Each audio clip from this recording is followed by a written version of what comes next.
হেই আসসালামু আলাইকুম এভরিওয়ান, কি অবস্থা সবার, কেমন আছো?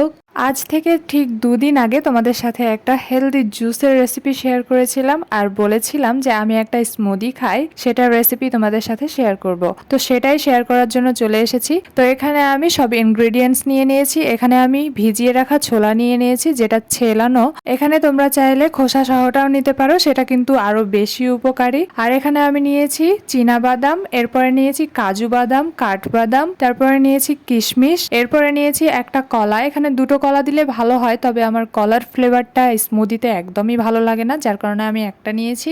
এরপরে নিয়েছি খেজুর, আর এখানে নিয়েছি জাল করে রাখা 1 কাপ দুধ। তোমরা এখানে দুধের পরিমাণটা কমিয়ে বা বাড়িয়ে নিতে পারো। যদি গাঢ় খেতে চাও তাহলে একটু কমিয়ে নেবা, আর যদি একটু পাতলা খেতে চাও তাহলে একটু বাড়িয়ে নেবা। তো এখানে অনেকে এই ছোলাটা ভেজে গুঁড়ো করে নেয়, তো আমি এভাবে কাঁচা দিলেই মনে হয় বেশি ভালো হয়, যার কারণে আমি কাঁচাটাই দিয়েছি। যদিও কাঁচা ছোলাটা খেতে অনেকের অনেক কষ্ট হয়, এটার গন্ধটা সবাই নিতে পারে না, তো তোমাদের কাছে যেটা সুবিধা মনে হয় সেটাই নিয়ে নিও। তো এখন সবগুলোকে আমি ব্লেন্ডারের জারে দিয়ে ব্লেন্ড করে নিয়েছি। দেখতেই পাচ্ছ স্মুদিটা একদম তৈরি হয়ে গেছে। এখানে কিছু গোটা গোটা অংশ থাকে তলে, তো সেটাকে চিবিয়ে খেয়ে ফেলবা। এখানে যেহেতু উটকো কোনো জিনিস নাই, এখানে ফেলার মতো কোনো কিছুই নাই, বা এটা ছেঁকে ফেললে কিন্তু এখানের ভালো ভালো উপাদানগুলো নষ্ট হয়ে যাবে। তো এই স্মুদিটা আমি এভাবেই খাই। তোমরা প্রতিদিন ট্রাই করবা রাতে খাওয়ার জন্য। যারা তোমরা ওয়েট গেইন করতে চাইতেছো তাদের জন্য কিন্তু এটা খুবই helpful. So that's all for today. আবারও দেখা হবে নতুন কোনো ভিডিও নিয়ে। লাইক, কমেন্ট, ফলো করে পাশে থেকো। আল্লাহ হাফেজ, আসসালামু আলাইকুম।